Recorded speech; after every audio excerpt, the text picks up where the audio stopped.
जय गणेश। ओम नमो भगवते वासुदेवाय। निर्जला एकादशी के इस पावन पर्व की आप सभी को बहुत बहुत शुभकामनाएं। श्रीमद् भगवत गीता के इस चिंता से चिंतन की ओर, इस अद्भुत दिव्य ज्ञान को हम सभी लोग यहाँ से कुछ सारांश के रूप में प्राप्त कर रहे हैं।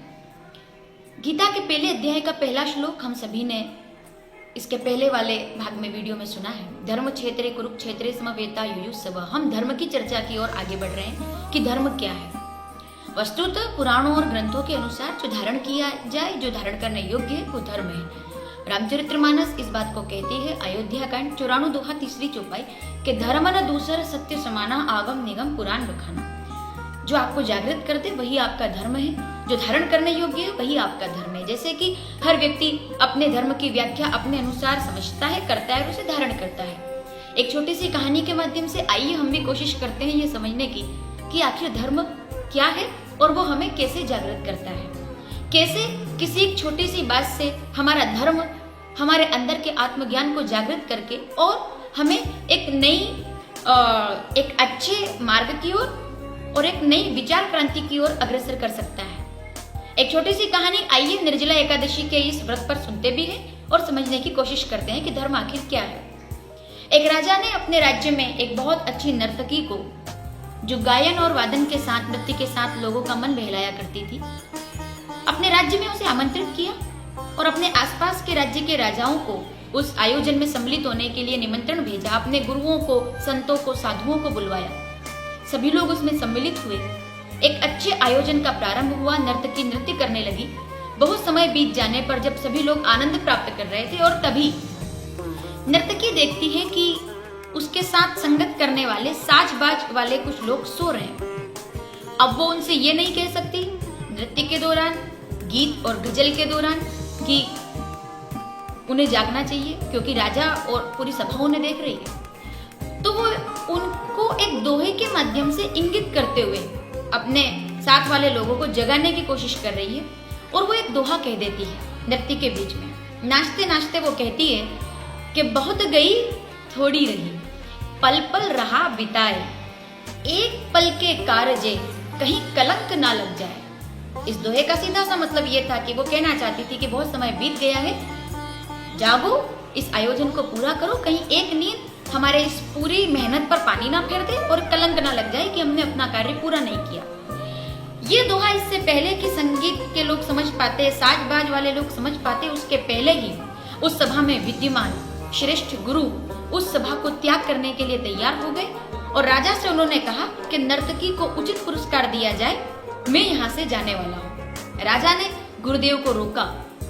इसी समय उस सभा में राजा की बेटी राजकुमारी, जो राजा को बड़ी प्यारी थी, वो भी उठ करके खड़ी हुई। उसने अपने गले में से एक बहुमूल्य हार निकाल करके नर्तकी की ओर उसे प्रदान किया, उसे उपहार दिया और उसकी आंखों में आंसू आ गए।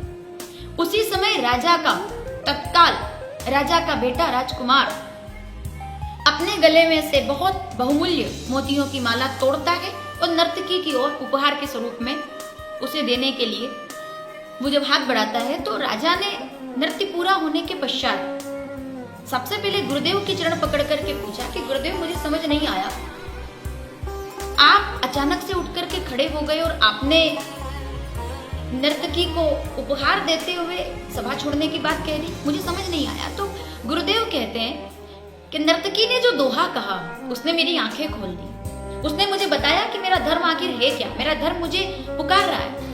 मैंने अपनी जिंदगी के 70 वर्ष पुराणों को पढ़ करके, शास्त्रों को पढ़ करके, अध्ययन गहन करके और इस दिव्य ज्ञान को प्राप्त किया और आज इस उम्र में आकर के जब मुझे भगवान का भजन करना चाहिए, मैं एक राजा की सभा में बैठ करके एक नर्तकी का नृत्य देख रहा हूँ।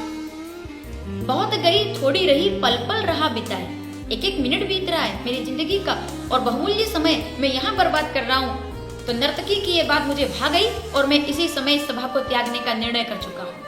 राजा ने तुरंत बेटी से पूछा कि बेटी, तुम्हें क्या अच्छा लगा अचानक जो तुमने ऐसा निर्णय किया और ये सुंदर हार तुमने जो कभी किसी को नहीं दिया वो उसे देने को तैयार हो गई। तो बेटी कहती है कि पिताजी, आज मेरी आंखों में आंसू है क्योंकि मैं आज अपनी उम्र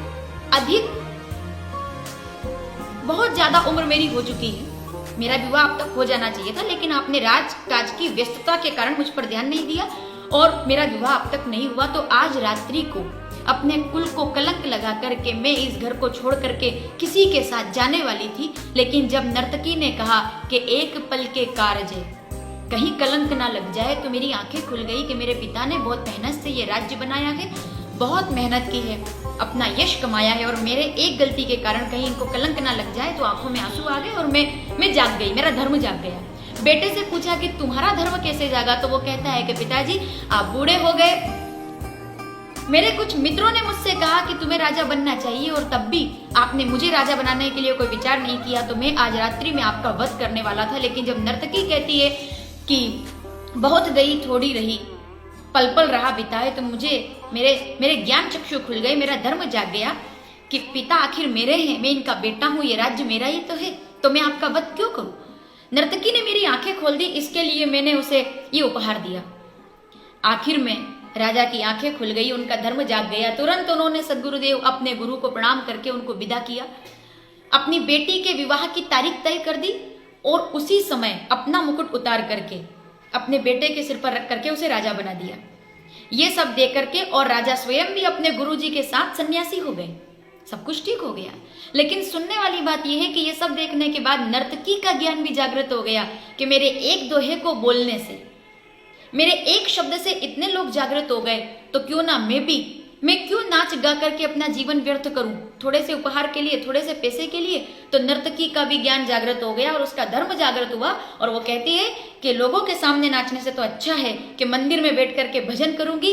और वो सन्यासिनी हो गई, वो साध्वी हो गई, वो तपस्विनी हो गई, और मंदिर में बैठ करके जो अब तक गीत और अपने श्रृंगार से लोगों को लुभाया करती थी, आज वही जो अपने राग से लोगों को प्रसन्न किया करती थी, आज वही नर्तकी भगवान के मंदिर में बैठ करके अपने अनुराग से भगवान का भजन करने लगी। जो आपको जागृत कर दे वही आपका धर्म है। प्राण जाए पर धर्म कभी ना जाए। आज निर्जला एकादशी के इस त्योहार पर हम भगवत गीता के पहले श्लोक के पहले शब्द के अर्थ धर्म के साथ इसका बहुत सुंदर ये इस कहानी मुझे अच्छी लगी, तो मैंने आपके साथ इसको विचार किया कि मैं आपको ये सुनाऊं। आज आप भी अपने धर्म को निश्चित रूप से देखें, उसका पालन करने का प्रयास करें। सर्वे भवन्तु सुखिनः सर्वे सन्तु निरामय, इससे बड़ा धर्म शायद और कोई नहीं होगा। सबके लिए सेवा का भाव, कोरोना काल में जितना हो सके हम संयम के साथ, बिना किसी प्रकार की और इस संकट के समय में परिस्थिति में विचलित हुए बिना हम अपने धर्म को धारण किए हुए अपने धर्म का पालन करते रहें। इन शुभकामनाओं के साथ घर रहें, निडर रहें। जय गणेश, वंदे मातरम।